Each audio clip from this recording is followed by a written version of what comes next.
Bodie, this is your fucking wake-up call, man. I am a POD podcaster. Point Break is coming up next.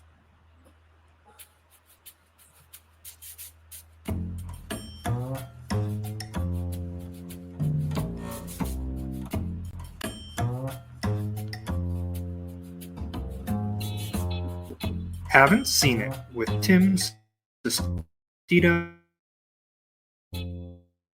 and Tommy Tevenet.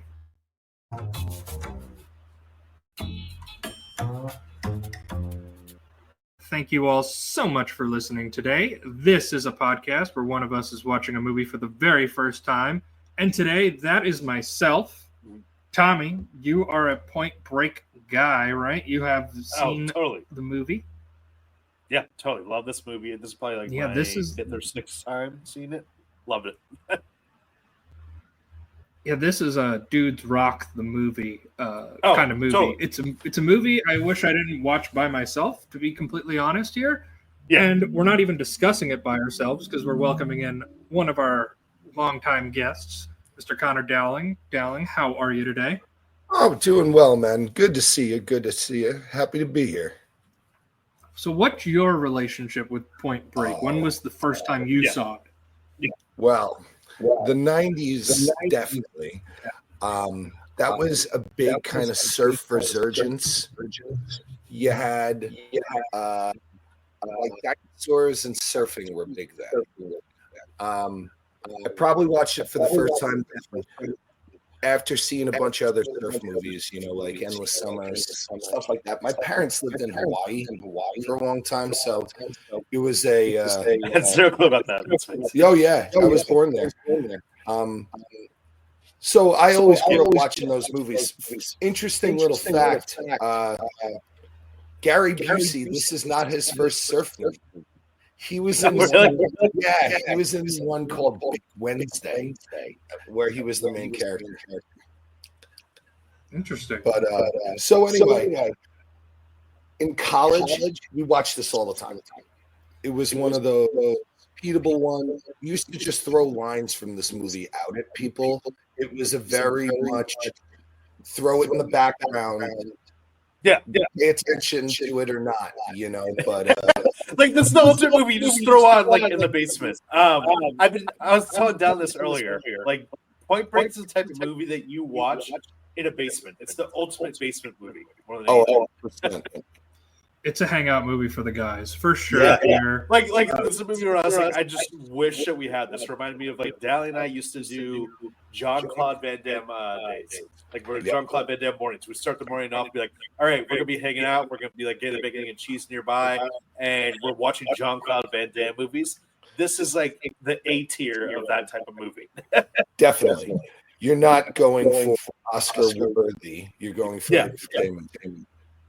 No, definitely not Oscar worthy, but definitely fun. And we'll discuss it a lot more. We have a whole episode that's going to be on it that we are talking into the microphone about right now. But we've had a couple of weeks off since our last movie, Eyes Wide Shut. So now we're sitting here and we've had a couple of weeks go by, 2025. Yeah. What have you guys seen? What's a good movie that you guys have maybe seen in theaters or you watched at home over the holidays or into the new year? All right, so I'll kick it off with Tim. I know you saw this too, but I'm going to mention it. I saw Seven in the IMAX over the weekend. It was fantastic. Like so in IMAX. It's like, first of all, it's an amazing movie. Second of all, just like fantastic of everything. In terms of, sorry, the fucking echo is awesome. So, seen 7 in theaters. Oh, okay, we're back. We had a little hiccup there with echoing for Tommy and Dowling, but we have resolved it. Sorry. Tommy, you saw 7 in theaters. I saw 7 in theaters. Why don't you tell me about it? Yeah, seeing 7 in theaters, especially in IMAX, was just incredible. I feel like David Fincher just did such great work on this restoration. It just like feels like the ultimate 90s movie in so many ways, of like the grunge aesthetic. Like Brad Pitt's performance is just fantastic in that movie. Morgan Freeman, I mean, like the fact that Morgan Freeman made a career off playing guys who are about to retire for about like 20 years based off this movie. This movie catapulted him to an even higher tier, like right as Shawshank was coming. And of course, Dan Fincher right after Shawshank. But Yeah, it was Shawshank, right after Shawshank. Shawshank, like it did well. It got the Oscar nomination, but it wasn't like big at the time. No, it was a huge like rewatch on Showtime, HBO, TNT kind of movie. Well, not even TNT because they cut too much out of it, but like HBO, Showtime, they used to play that twice a day. Yeah, and Seven, I had seen Seven once before at that time. Oh wow! Only one time. I took my girlfriend to go see it, and she was she was a little hesitant, but she loves those kind of like thriller kind of movies, and she ended up really, really enjoying it. It's just it's like majestic on the big screen. I felt like the audio wasn't great. Like at the beginning when it was like pouring rain, I felt like the mix wasn't great. Like it was. That might be in your theater because I didn't notice any difference. At least in my theater, the audio, like their dialogue, sounded very muffled, and I'm sitting there like, "What are you saying? Can you pronunciate, please?" Yeah. But it went away after a little while. That was my only oh, what are we doing? That's such a cool. I do want to mention, just like we have to talk about this if we're talking about Seven. The fact is, I can still watch this movie and knowing that Kevin Spacey is in it because Kevin Spacey's been a creep. It's like. It's not much of a stretch for him. Yeah, this makes sense. Classic Kevin Spacey right here. Like this is what he's good known for. So I'll go into my movie then because I watched another movie that also featured Kevin Spacey. You know, this is like I need to watch more of Spacey. I forgot how good he was. Art and the Artist. No, I watched. You watched the fucking. He's an artiste that likes to get handsy with guys backstage, and then gets them killed. You know, it happens. It happens, guys. It's Hollywood. No, I watched LA Confidential. Oh, classic. That was another rewatch. I was like, it was like 11 o'clock on a Friday. I'm like, what do I like? I want to watch a movie, but I don't want to like what do I? And it's on Prime, and it was there. Yeah. Talk about 1-2s. You said Morgan was like Shawshank into Seven. Guy Pearce, LA Confidential, year and a half later, Memento. That's a nice 1-2. Russell Crowe, Gladiator, like 2 years. Yeah, touche. And Basinger won the best supporting actress for. Did she win for that? Yeah. I mean, really great movie. I love the golden age of Hollywood, like from a history, because it's so there's such a romanticism to it. It's so utterly corrupt behind the scenes. There's like 10,000 crazy stories. Oh, yeah. But you don't show that. It's like the mob. You got to be like the austere, like knights. Who cares what's going on? Don't worry about the man behind the curtain. But, I love Los Angeles, the setting, up until, I guess, Manson kind of killed that era. But, up until that time, like, I think it's the LA noir era. The noir era. And it's definitely it's definitely a contemporary noir. It's not like Maltese Falcon or one of those kind of, traditional noir. They put a spin on it, certainly. But I hadn't watched it in 5 or 6 years. I kind of didn't really remember anything about it, and I really enjoyed it. It was just captivating all the way through. Is that going to be a future episode? Did you know? Have you never seen it? I've never seen LA Confidential. Oh. It's a future episode. Gotta be. And then another one I watched, just briefly mentioning because we will be covering it, but Sunset Boulevard, first time watch, so good, like perfect, like literally a perfect movie. And from 1950, it's so contemporary, and its themes just like last to all the way till today. That movie makes no sense how good it is. I could see the title card already of your podcast with Tommy's face on the spiral staircase. Yeah.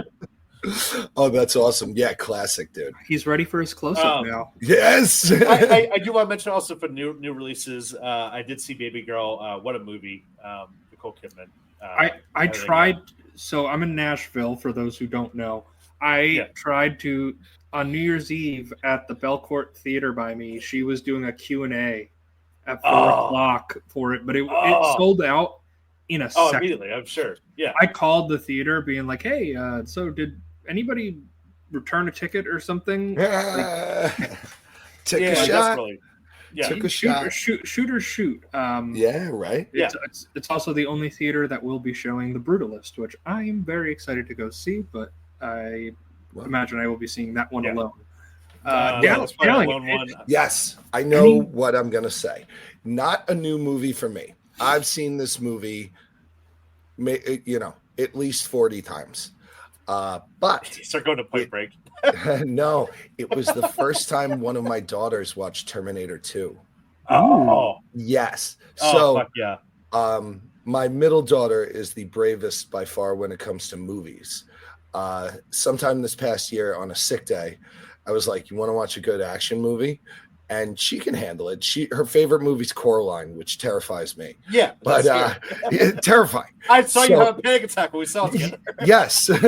So we watched Terminator on a sick day this year, and we were just kind of up during the day during the 2-week Christmas break, where sometime there's just a lot of downtime. It's a lot of downtime, and she wasn't feeling too well, and she was like, "Can we watch Terminator 2?" I was like, "Oh yeah, baby, that's awesome." So my other two had sleepovers or something. It was an empty house. It was just her and I, and my wife hadn't even come back yet.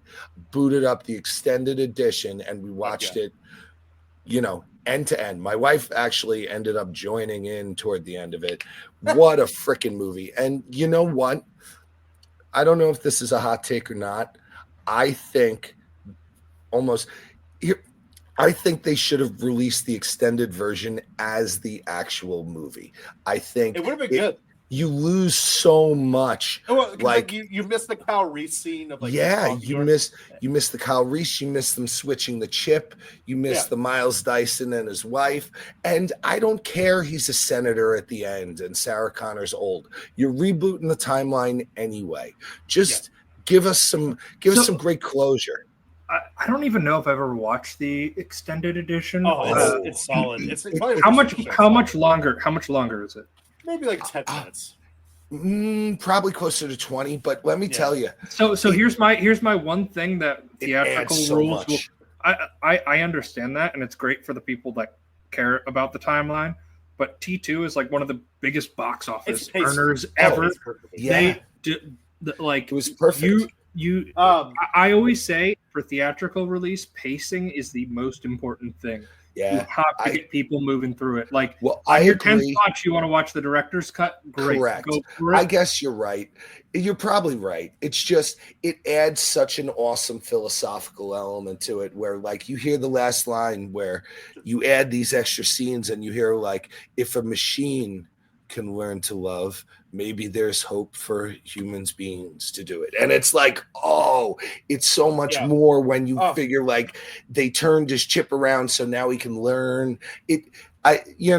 It's good. I mean, this is a movie that's fantastic. I remember I saw a 35 millimeter print of it about a week, month or 2 years ago, and it was fantastic. Being a month or 2 years ago.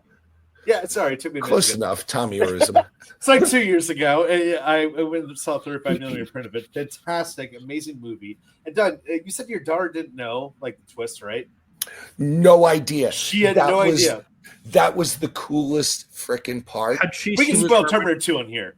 Has she seen Terminator 1? Yes, we watched it on a sick day earlier this year. Okay. She's she was primed. She knew that Arnold was the bad guy. Oh my god! She's watching the second one. It was pure. No internet. My kids don't even have cell phones. It couldn't have been spoiled. And I was she's like, "Why is he running away from the cop?" And I'm like, "Just keep watching." And she's like, "Oh no, it's the bad guy." And when he dropped down and gave him the "come with me if you want to live," I was she's like, "Is he the good guy?" It was so awesome to witness that for the first time, and amazing. I saw that too. It's like witnessing Luke, I am your father for the first time. Yeah, I saw that too, dude. All three of my kids, the first snow day a couple years ago, sat them down. We trilogied the entire thing, and it was the oldest one knew just through the grapevine, but the other two didn't. Yeah, that's fantastic though. To see that reaction, Because one of those things, like pop culture wise, I always knew that. I always knew that Arnold was the good guy in this one because that's the poster. Yeah, I did too. But I think it's like I saw T2 before I saw Terminator 1. Well, that's the age difference. Age difference, it's like we like covered Terminator. We covered the first Terminator on the pod. What, like 2 years ago? That was the original first season. Yeah, the original run of it. But fun fact. So Terminator 2.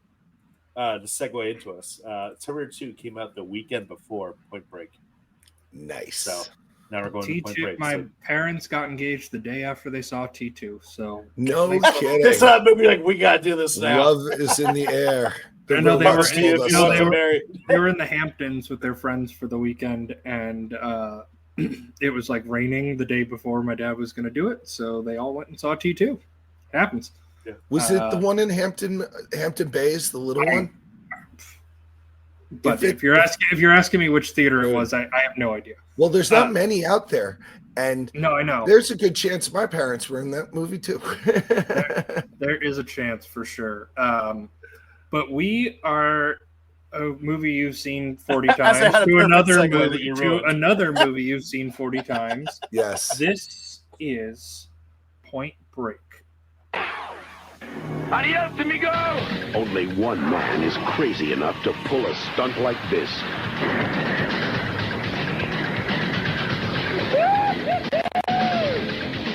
Only one man is crazy enough to go after it. You pull the cord! Patrick Swayze. Now you pull it! 6 seconds! Keanu Reeves. Point Break. Rated R. Starts Friday. What a trailer. So good. Like, seriously. Hey, you know what you're in for. Yeah, exactly. I love that because it does not describe the movie whatsoever either. So for those of you who are unaware, Point Break is a 1991 American action film directed by Catherine Bigelow, starring Patrick Swayze, Keanu Reeves, Lori Petty, and Gary Busey. The film features Reeves as an undercover FBI agent who is tasked with investigating the identities of a group of bank robbers while he develops a complex relationship with the group's leader, Swayze. So this movie was interesting to me. My first initial thought is that Keanu Reeves and Gary Busey are two of the worst cops ever portrayed in a motion picture. Like, just horrendous. I just love that one scene. I love that one scene where like he's talking about meatballs. He's like, he goes to the sandwich shop. And they get into the bank, and he's just reading the cartoons. It was ridiculous. Yeah. You see in the background, just like them just immediately skirting into the bank and running off. Tommy's echoing again. Yeah. And I am too, I think. Yeah. Okay, another echo break there. Welcome back in, everybody. So we're talking about one of the banks, the meatballs. Gary Busey really hungry, wanting meatball subs. So I think for me that kind of like not took me out of the movie, but just like the movie's unrealistic, and I'm fine with unrealistic. With unrealistic things in movies. I have absolutely no problem with that, especially when it's like thematic. But like when your heroes are something you need to like kind of invest in, you want them to at least be like competent, unless it's a comedy movie, and it's not. So I was just like the first hour of the movie, I was like, I hate these guys as cops so much. They stink. They stink so much. Well, they're just supposed to be ridiculous. Like, you got a 22-year on the force, burnt out Gary Busey, who's like already crazy, who's been made fun of for what he's suggesting is happening. And he's like, you know what? I'm freaking hungry. I love when Johnny Utah looks at me. He's like, it's 10:30. He's like, there's a little sandwich joint. Go around the corner. They got these meatball sandwiches. They're so good. Give me 2. Like, that was one of the lines we used to shoot at our friends in college. We'd be like, I'm going over there. It'd be like, Utah, give me 2. Like, in the cafeteria. Like, that's all we had. It was pre-meat. Oh, yeah. So you just... This is like a real comeback role for Gary Busey in a way, because this is his first role after he got in that like horrible fucking motorcycle accident, which is why he basically like in '88 he got a motorcycle accident where he wasn't wearing a helmet. His skull is fractured and he suffered permanent brain damage, which explains a lot about modern day game obesity. So he had Predator 2 the year before, and then he had this, which was a much, I feel like, a slight tier above Predator 2. Yeah, well, low bar. Predator 2. Yeah, but but shitty movie. I mean, I felt like, and this is maybe more just me poking holes at the script, but like the theory that it was surfers, like initially was so loose. It was just so like, we got to connect this together. We got to connect this together somehow. Oh yeah. So I mean, no, it shows like detectives doing like good stuff right there. But I just love the one scene. What? They Well, on that for 1 second, it's so loose. A lot of people have suggested that this was inspired by a 1984 novel, and it was called Tapping the Source. And it was set in California with a bunch of these like surfer kind of cliques, and this guy goes into it. The spoiler, it came out in 1984, but like they operate a satanic cult, and at one point, like they take this dude's fingers off with a wood lathe, like crazy, and it kind of inspired that like counterculture, like surfer noir thing. It's funnily enough, if you ever watched Entourage, they were gonna make a movie about this. That was like a plot line, yeah. Tapping the source. That's and he dropped out of that for Medellin. A lot of people have said that Point Break probably started as some kind of like beginning there, you know, and then just branched out.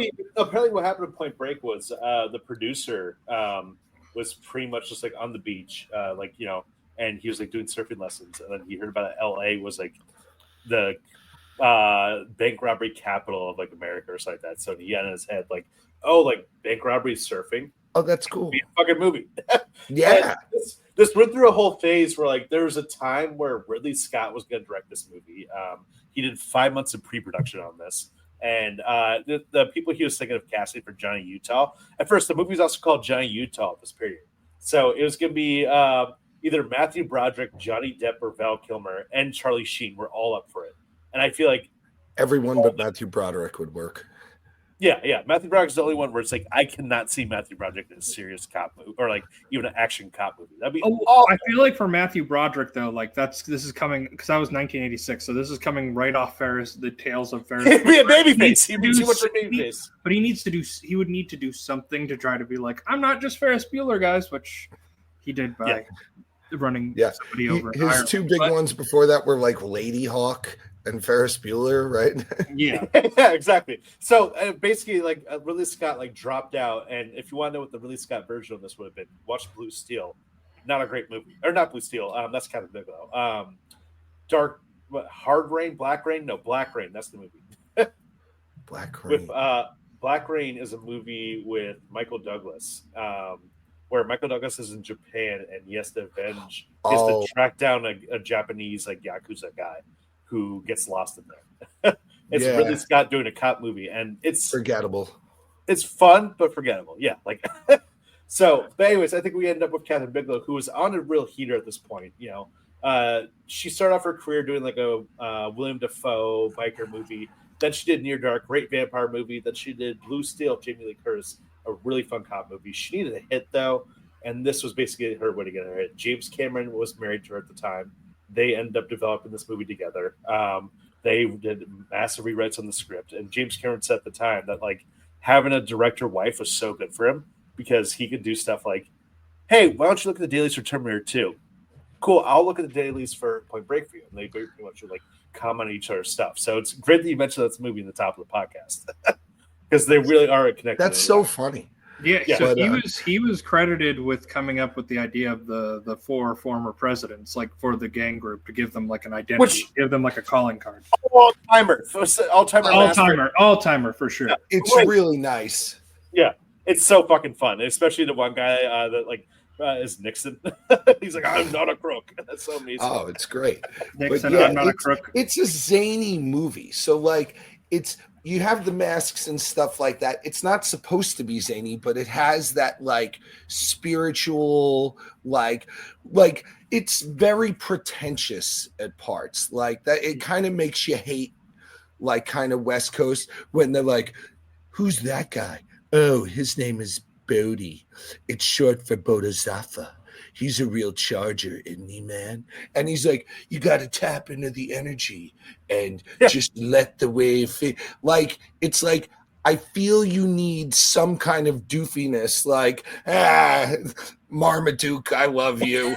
Give me a sandwich. Like, I feel to keep the balance there. Because if it's all kind of like, give me your dilithium crystal, blah, blah, blah, like, I think... It kind of pushes you away. It has a fun little element to it. Yes. So I have to ask a real question for us all. Sure. Was Keanu a good actor in this movie? No. He's never a good actor. Oh, he can be good. He's fun. He is fun. He's fun in this movie. He did exactly what he was supposed to do. We have to define the word good. There's a like was he good in Speed? Oh yeah, he is. Yeah, he was great in Speed. Okay, Speed or Point Break? What's the better Keanu movie? Okay, here's my insane thought I had while rewatching Point Break the other day. Well, first of all, go ahead. Okay, we are all over the place, guys. I'm calling Law and Order here. Yeah. Dowling, go ahead. Then Tom. Okay, I'll keep it short. So just to stay in the philosophical hippity-bippity world of the West Coast, what if this is the break in Keanu's acting career? And if he's successful in catching the bank robbers, he goes along the Speed timeline and becomes Jack. Yeah. Or if he is unsuccessful at everything, he falls into a depression, moves to Russia, and becomes John Wick. Jack or John? Which way, Johnny? Like, sorry. We got to John Wick at some point. Yes, to John Wick. But to answer your question, it's very close. I think it's close. It's a coin toss for me, honestly, but it depends how I feel. I feel like Point Break at this point. I don't think it's close. I think Speed is like almost a perfect action movie. Like, I think it's a toss-up. Yeah, really. I guess I didn't. It depends on the day of the week. I think he plays a real douchebag in this well. Like, and unbelievably cavalier to come in and lie to the chick you need to get into about dead parents. Yeah. Like that's such a douchey thing to do. Yeah. You're a hotshot quarterback. She's right to pull the gun on him. Yeah. No, he's never not been good at anything he's done so far. He's a starting quarterback for Ohio State, a lawyer, and a hotshot FBI agent. He's never failed yet. It's amazing. Well, he failed as an FBI. He failed as an FBI agent for sure. Oh, at the end, of course. But like when he's coming in there, that's the kind of like, oh, I can make it happen attitude where you can just be like, I can get any chick I want. I don't care if I have to lie to her. I'm going to advance my career. And then he caught feelings. I thought he played it well. Yeah, he did play it well, but like at the same time, he had so many line ratings. They did like a like cult theater thing that ran for like years and years called like Point Break Live, where pretty much like they would do a reenactment of Point Break, and then the role of Johnny Utah is played by a random audience member chosen. And the new Keanu reads all of their cue cards from during the duration of the show. So it has the exact like raw appeal of like Keanu's line readings in this. Like I love like at the one point where like he's about to go into the plane with Patrick Swayze, and he's like, "Hey man, is this okay?" He's like, "Thanks, man. All right, that's cool. I'll get off." It's like, what the fuck am I watching? It's amazing. Okay, maybe I misrepresented. I said, "What's the better movie?" Which I think is Speed, and I don't think it's particularly close. I thought you said better acting. Speed's a much better movie. I agree. I thought you meant what's the better acting role of Keanu. Maybe that's what I meant to ask. I don't know if I asked it or phrased it the right way. I know, but my thing was still the same. I still think it's just like a toss up for me. It depends on the day of the week. Speed, I think, can like definitely have like higher highs, but this movie's consistent. The foot chase in this movie alone is fucking fantastic. The action set pieces in this movie are fantastic. Really nice. Yeah. Well, it's like the way they shot like the foot chase scene. They made it as exciting as a freaking like car thing. And Patrick Swayze was not there in the foot chase. It was a stunt performer the whole time because Patrick Swayze was off doing like press for Ghost in Europe at that point. But like they invented like this new type of camera. Well, Adam. Yeah, invented this new type of camera called a pogo cam. Basically, it was like a handheld 35mm camera, and it had like all this stabilization from a Steadicam. So the fucking cinematographer was able to get right there in the action, right there when people are running around and stuff like that. And that scene fucking rocks. The fact that he throws a dog at Johnny Utah at one point. Like that fucking pit bull. He's like, fuck it. Have a pit bull. Have the old lady come hit him with a broom. Yeah, what are you doing? No. It's so much fucking fun. And he's just chasing, like Swayze locks the door at one point, and then he just throws a chair and just runs through the window. Like it's so over the top. And then I love like that last look because like I love a good stare down in a movie. Like it can elevate a movie for me, especially if it's at the end of a movie. Looking at you, La La Land, but when because like the whole time you're kind of like, well, probably a stunt performer for Swayze, even though during the air sequences, which we will cover for sure, he was doing all of that. But I love the look where it's just the close up of the mask, and you can see the eye color. You can see Patrick Swayze. You could see that it's Patrick Swayze's eyes in there. That's cool. Yeah. He was a trained ballerina, That's right? what he was. Yeah. Looking at Johnny Utah. Yeah, we haven't even discussed Patrick Swayze yet, who is so good in this movie. He's the best part of this movie. Insufferable. Which makes him good. Yeah, he's a great villain. He's just a great foil at this point. Apparently, he originally auditioned for like Johnny Utah, and he's like, no. But then producers said that like when they saw Patrick Swayze, you're like, he's Bodhi. Like that's it. That's like the only choice we need. Yeah. So it works. Like he's fantastic. It's crazy though. This was basically his last huge movie. I mean, he had some like in terms of box office success. He didn't like ever. It was really weird because at this point he was at the top of his fucking game. He had Roadhouse right before this. He had Ghost the year before, and then he goes into Point Break. Like he should have just been A-list forever.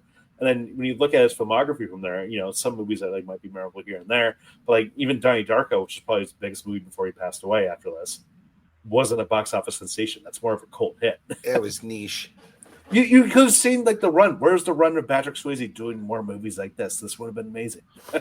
Well, it's also interesting because, like, from Swayze's perspective and from like an audience perspective of Swayze, like you have Steel Dawn, you have Dirty Dancing, you have Roadhouse. Like he's definitely perceived as like a Red Dog and Steel Dawn. Sorry, Red Dawn, Steel Dawn, Dirty Dancing, Roadhouse. Point Break, like this is the one where you're like, oh, is he a like this is like the first and maybe only time I haven't watched his entire filmography where he's the bad guy, where he is the antagonist, because he's usually like the protagonist or associated, like he's a good guy in most of his movies. So it's definitely like an image flip of like what he's capable of doing, and he knocks it out of the park. Spoiler 100%. Alert for a future section. But yeah, I was like captivated by his performance. Like he was just so enthralling. Like I know he said it works for the movie because it's like a cult of personality right here. You have to believe that Johnny Utah could like fucking just like be so afraid to like not want to shoot him when he knows that's what's him right there. He's so charismatic. Yeah, if he wasn't charismatic, the movie would not work whatsoever. Yeah, he's almost like a Svengali. He's like, you're doing it wrong. I can show you the way. And even tempts him at the end. He's like, come with me. Like, we're getting on this plane together. Like, you want this. He's good at it. And, all of them look up to him, or the entire surfer gang. Oh, did you catch the Red Hot Chili Pepper member? We'll get to it. Believe me. We're going to. You're like, seems like tonight there was fucking Anthony Kiedis was in this movie. I was watching it and I'm like, is that Anthony Kiedis? Like, I was like, is that Anthony Kiedis? Like, I saw his face. I'm just like, is that Anthony Kiedis? Amazing. those two Red Hot Chili Peppers, they get around in the acting scene. Oh yeah. What Swayze said about his character Bodhi is that he felt it was a lot like him, and they both shared that wild man edge. So like he definitely connected with this character, and it just comes through in the movie. Like the second he's on screen, it's like he just controls it. It's so apparent who the star of this movie is. And for me, it was interesting because like I knew surfing, skydiving scene, and that was kind of all I knew about it.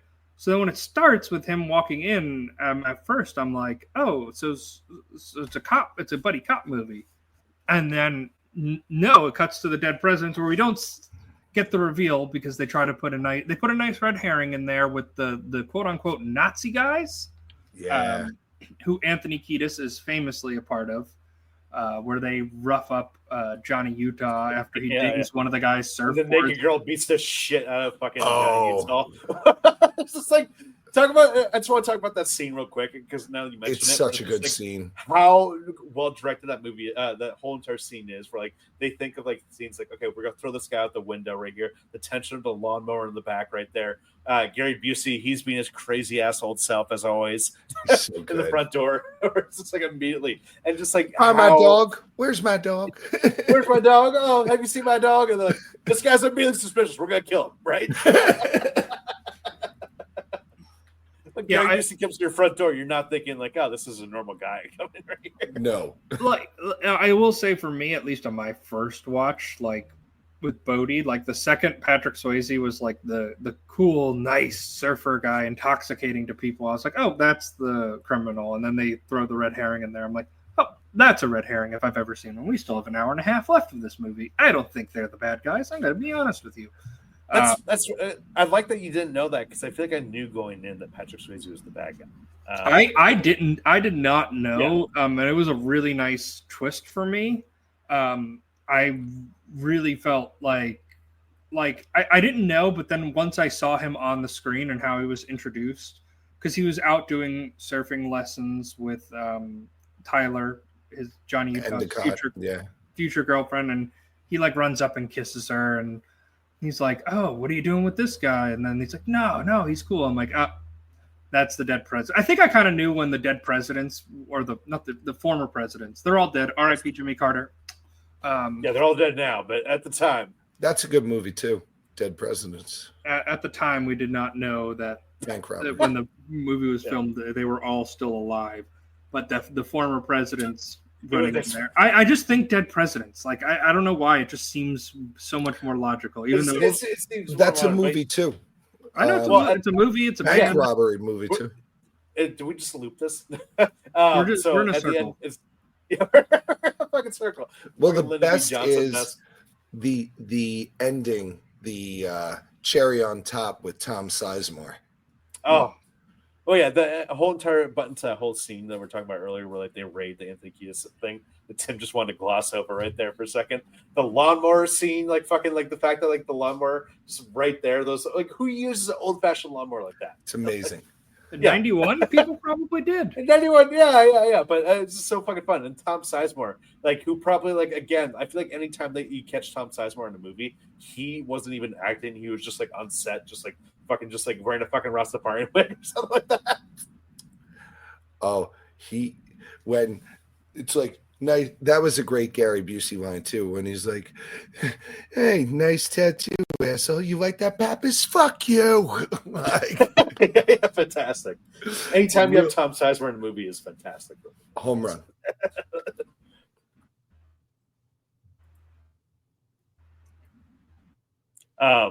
Wait, who was Tom Sizemore? Where was Tom Sizemore in this movie? He was the one who, at the end, was like, I've been undercover for 3 months. At the end of the ring. I like hair looking like this. Oh, that was him? Yes. Yeah, that's Tom Sizemore. He's like, I didn't know that was Tom 2,000 keys, like $2,000 worth of speed. Like, that's Tom Sizemore. My wife, she wants me to sleep away for 5 months. She says I should sleep elsewhere. You fuck this up for me. He's like, this is, he's been working deep cover for the DEA. Like, and can we please mention, I don't know his name, but the doctor from John Scrubs. C. McGinley. Yeah. Him. Oh, fantastic. scene stealer. Oh, I mean, like all time heat check. He talked about this opening scene. I watched the DVD special features, and he talked about how the opening scene of him, where he's talking about Keanu Reeves and like he's walking down the highway. He's like, yeah, that took us like 40 or 50 takes because basically that was like an advanced Steadicam thing that wasn't really around before. It is Steadicam walking and talking like the whole time. It's so complicated. Like, you know, sometimes I would fuck it up, sometimes Keanu would fuck it up, sometimes like the camera would fuck it up over and over and over again. How amazing it was. But what a great casting choice for like just angry police head chief, essentially. Amazing. All right, the young, dumb, full of cum. What a line. Like, seriously, when you think about lines in this movie, that's probably the top one you're going to talk about. That's the thing. It's like, yeah, they have serious action shots. They have like serious spiritual stuff. And then they just have some laughs for the people, you know, like throw in some crass or like goofiness. It's a nice touch. Yeah. Oh, fantastic. I mean, he's probably one of the best parts of the movie. And the fact he gets punched down. Just decked. yeah, immediately. And speaking of Seven, we just talked about, he was also in Seven as the fucking FBI or the rag guy. Totally. A lot of connections, this one. Yeah, that was a nice little, I had a John C. McGinley weekend for me here, just covering Point Break. And, yeah, seriously. And Seven, just him in like a supporting role. It's nice to see a guy like that, you know? He is awesome in this. I won't lie and say that I didn't miss some of what you said because my thing was buffering, but really fun cameo. Now, fellas, I think it's. I was talking about this the other time. We were talking about John C. McGinley, about how like when he auditioned for Scrubs, he was told at first that they're looking for a John C. McGinley type, and then they weren't looking for him. And he was like, "The fuck, you were looking for me. You said you wanted my type. Here I am. Give me the role." And they're like, "You have to audition." He's like, "The fuck? I'm just doing the most maddening thing." His is still my favorite moment of him is one of the two Bobs in Office Space. You know, what would you say you do here? Oh yeah, he's great in Office Space too. Oh, yeah. You know, Bob, it's not that I'm lazy. It's that I just don't care. It's a lack of motivation. I was actually quoting that movie this weekend. That's so another one. It's so it was good. Such a bomb in the theater, but DVDs made that movie what it was. Like everyone I knew owned that on DVD.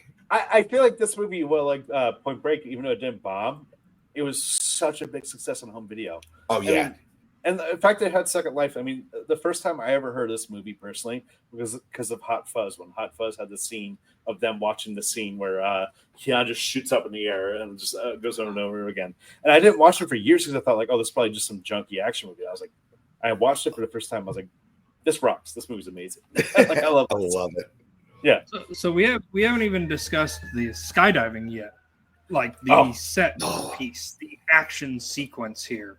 There's two. The way they did that, there's incredible. There's the first one, and I loved how tense it was because it was clear that that Bodie and the former presidents knew that Johnny Utah was undercover agent. And the way that they show up at his house and are just like, "No, dude, it's good. We're gonna go do something else." And he tries to grab the gun, he can't get it. Like it's these nice little details. And then they just go skydiving, which leads into Tyler being kidnapped at that time. Like it's such a crazy twist of coincidence there. Like, where just great special effects though in terms of everything. We're like, the way they did it was that they had like a huge industrial fan and like cranes to like make sure the shots were all together. So they were like 10 feet up in the air when all that shit was going down. Really?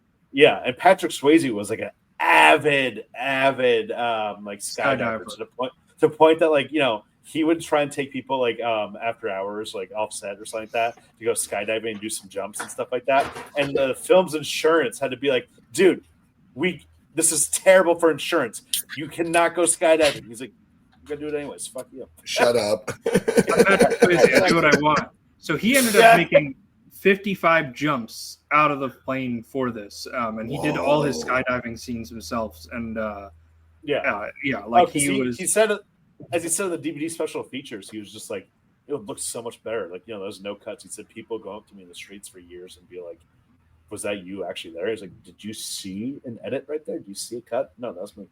Yeah. It's incredible. Yeah. It would also be hard. You'd have to get somebody with like the exact hair too. Like if you had to cut, because like a wig's flying off. There's no way it would stay.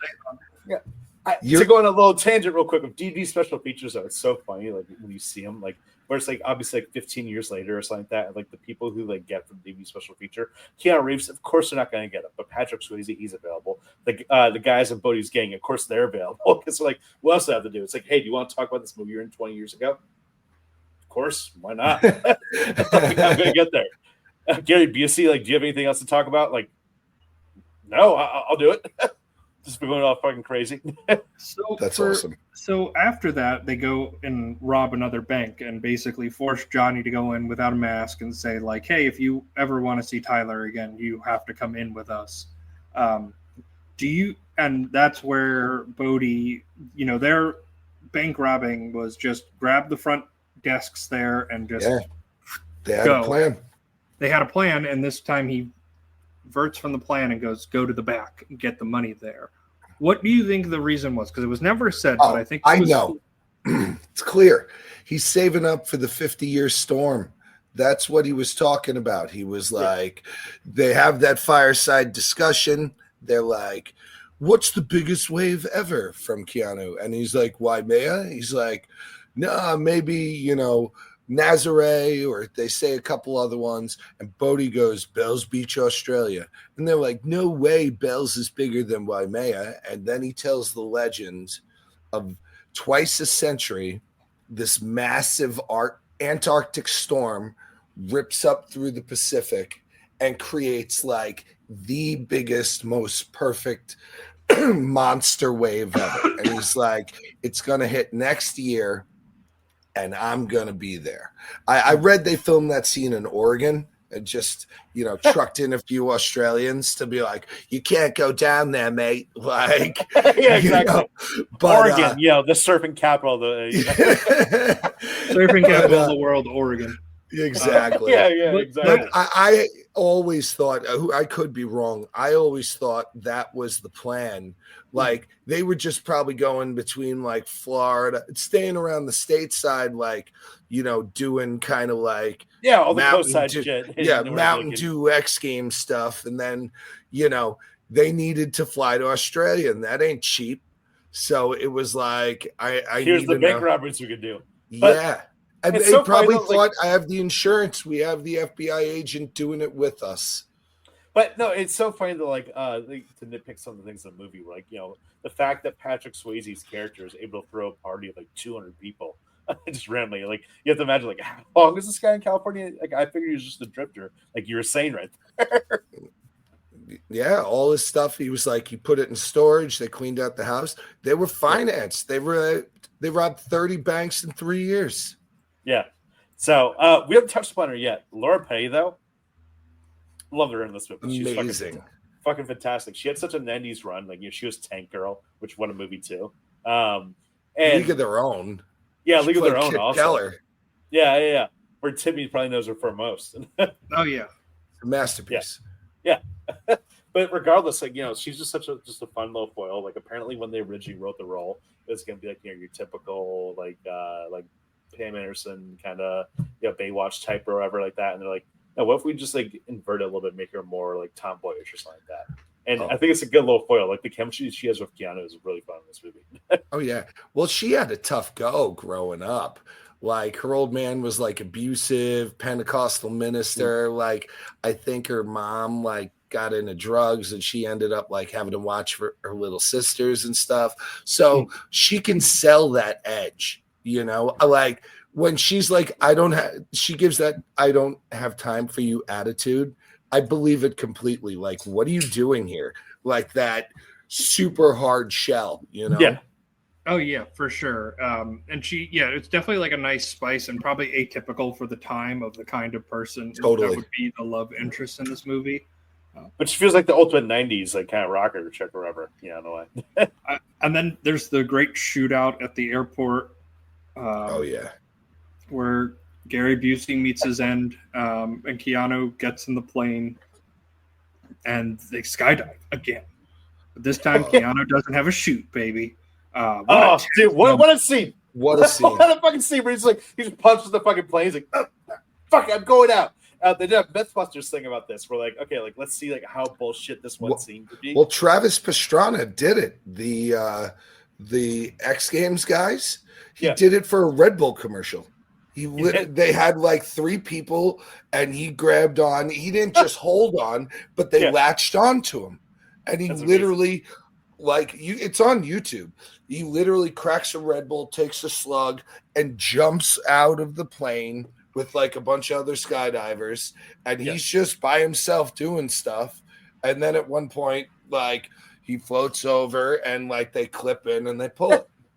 It's amazing. No, according to Mythbusters, though, like what they did was, the Keanu jumping on the plane and like going like all the way down, like bullet down, can actually get you there faster than the other person. That's real. That's a real thing. But like they're saying, like when Patrick Swayze and Keanu were talking to each other, like they could not hear each other whatsoever. Like they would be like screaming in their own ears. So like even like in DVD special features, Patrick Swayze was like, "Yeah, you gotta take some cinematic liberties." Like, you take some cinematic. I don't care about. But no, exactly. But it's so fucking intense, and it just rocks up a scene where it's like they pulled the shoot so late too, and it just created that tension there. Well, I love how they play up Johnny Utah's fucking knee injury so much, but they don't play in that one scene like where he totally just did not be able to walk right there.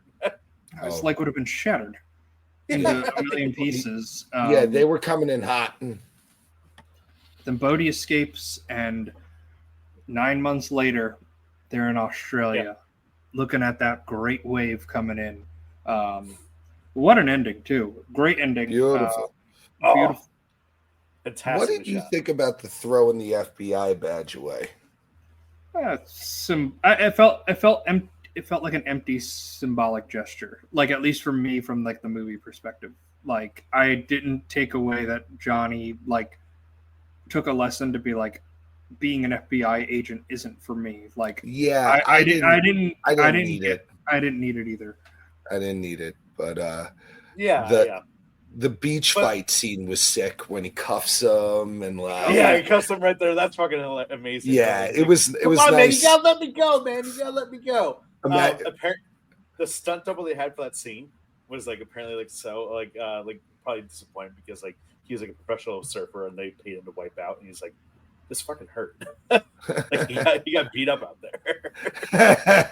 Can you imagine like you're on your Hollywood production, like it's like if you hired Tony Hawk for a fucking skating scene.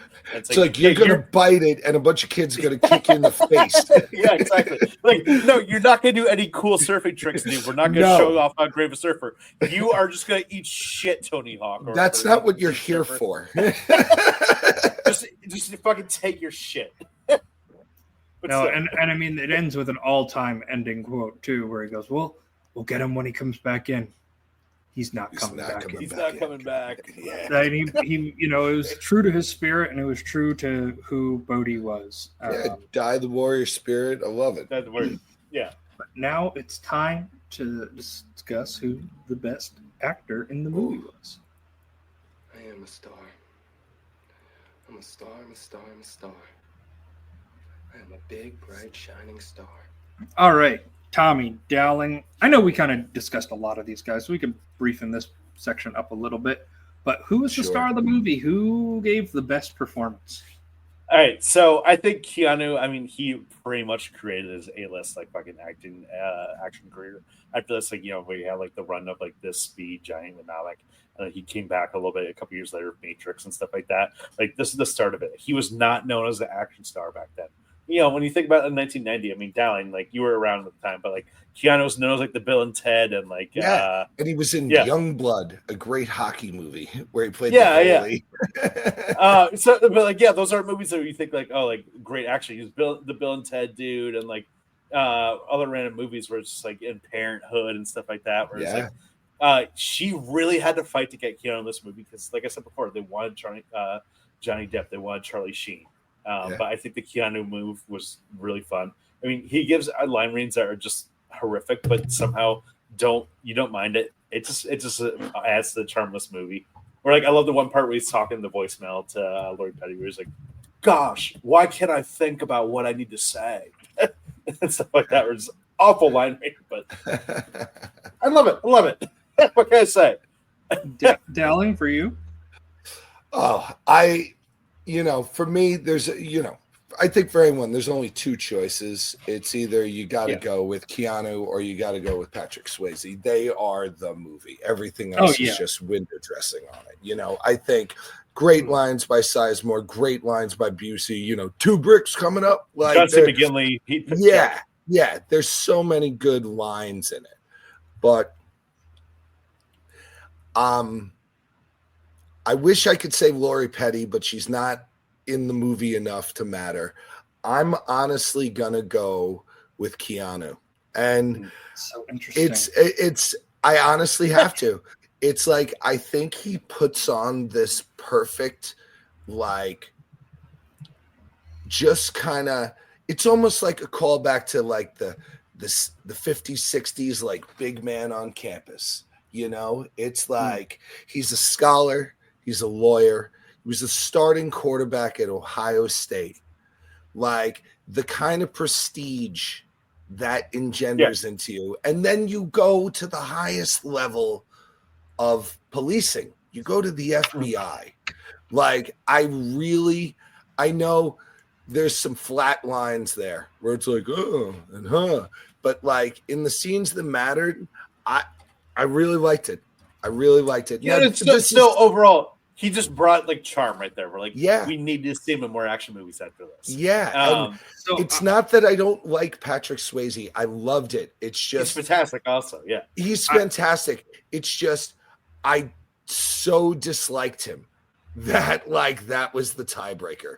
And I know that's a good thing, but like I so was like, look at this guy with just freaking artwork and pictures of himself and $1,000 surfboards, like just living the free life from robbing people. I was like, ugh, no. So I thought this was going to go the other way completely. Utah. Like, I thought it was Swayze. I thought it was Bodie. Well, here's the thing. Like you can go through and say like, oh, who could potentially have played Johnny Utah, and you could list a couple of names. Be like, yeah, that would work.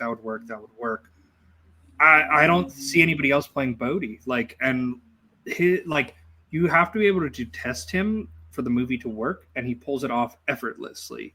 And I feel like he really did have that kind of connection with the character Bodie. I loved him in this role. Maybe my favorite Patrick Swayze role that I've seen. And really? I thought he was the star of the show. Yeah, that's fair.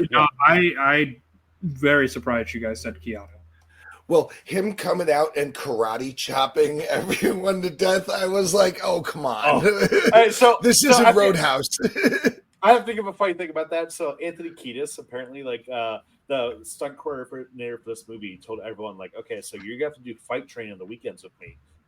And you're not going to be fighting this movie if you don't do this. And everyone did it except for Anthony Kiedis. And that's why in the fucking beach scene, fucking Anthony Kiedis gets taken out one punch. And he was so pissed off. He's like, well, dude, you didn't show up. I told you this is going to happen. He's like busy singing with the Red Hot Chili Peppers. Like, I'm sorry, I'm busy talking about California. I can't go to your fight training. Hey, well, this is a pro Chili Peppers podcast. I will take no slander from you, Tommy. I do love Chili Peppers. I still do like him. It's Muppet time. Oh, gosh. Are you ready, comedy partner? Waka waka. I should have known this was coming. Would Point Break work as a Muppet adaptation? You put Kermit, Fozzie, just like on the cover there. Right there. Instead of like the ex-presidents, it's just like other Muppets or something like that. The dead Muppets, they pull up the former Muppets. They just find like old masks that they haven't used. A bunch of socks. Show. They just go in the socks. Some socks. So it's like Ragdoll, get the safe. Oh no, the best would be to see the Muppets like skydive, where it's just like their limbs are flying. Oh, out of the air. Muppet surfing. I mean, how would we not have Muppet surfing? I could say that you'd keep Keanu, but everyone else is a Muppet. No, you keep Swayze. You can't do it. I don't think it works at all. It's got so many other scenes that need to be held together with that action glue. Like, could you imagine if this was a drama? Where it's just like fucking Kermit running after him and like just like getting flown over the place. Like instead of like a dog pit bull get thrown at, it's Rolf the dog get thrown at fucking. Yeah, like, it would be a Keanu Benny Hill something. movie. That's every Muppet adaptation ever. Yeah, it wouldn't work for me, in my opinion. I don't know. I feel you need the. It's like you can't talk about something philosophical with Muppets unless you're like turning it into like watching Cats. Like it just becomes preposterous. Well, yeah, that's the point. Oh well, you're supposed to make it a bad movie. Hypothetically, we make Kermit Keanu. Yeah, Johnny Utah. Yeah, he's not arrogant enough. You got to be arrogant to be Johnny Utah. All right, review time. I don't know. Give me your score out of 5. Dowling, we'll kick it over to you. Okay, I think this is a 4 all day. I'm never going to say this is a masterpiece. This is a movie I can always watch and enjoy, and I think that's where you hit with a 4. Like, I don't think I was a changed person. I just thought I enjoyed every moment of watching this. And it's one of the best just kind of throw it on in the background kind of movies. All right, Tommy, for you? I'm going to echo Dowling's sentiments. This is a 4 out of 5 for me. This is, like I said at the top of the podcast, the ultimate basement movie, the ultimate movie that you're going to watch with your friends with some drinks. I mean, so fucking quotable. Just great. I mean, like even like the terrible line reads here and there are just adds to the charm right here. This is a movie that I love rewatching. I saw in theaters earlier this year, or last year rather. So much fun to see in theaters. 4 out of 5 all day. So I'm at a 3 out of 5, and I think I'm open to that score raising after watching it in the basement or with a hang with people. I felt like watching it by myself was not conductive of me getting the right atmosphere for this movie. Totally. Really fun, really fun action sequences. The second half of that movie just speeds through. It's fantastic. So for me, 4 out of 5 or 3 out of 5, solid action movie, but I'm open to that score raising watching it again. I agree. That sounds cool. It's got that, you're not sure whether or not you're not sure how serious to take it in the beginning. Like you're not sure if Keanu's like a James Bond kind of guy or not, Yeah. Yeah. All right. Well, Dowling, thank you for joining us. Super fun way to kick off our new season. Tommy, any final thoughts before we wrap up this episode? All right. So thank you guys so much for listening. You can give us 5 stars on Apple, Spotify, wherever you get your podcasts, and follow us on social media. We're at See It Pod. That's on Twitter, Instagram, TikTok, the occasional thread here and there. We're also on Blue Sky. That's on podseenit.bluesky.social. But yeah, check us out. And next week, we're going to a very old movie. We're gonna double it up, right? Double it up. We're gonna double up. So we're gonna cover the new one, and we're gonna cover the original Nosferatu. So we just covered Dracula a couple months ago. This might feel like a retread, but I think it's a lot better than those. I've heard this one's a lot better than Dracula. Yeah. But yep, very excited. We're kicking off a great 2025 season. Thank you all so much for listening. We will see you next time. Thanks for having me. Anytime.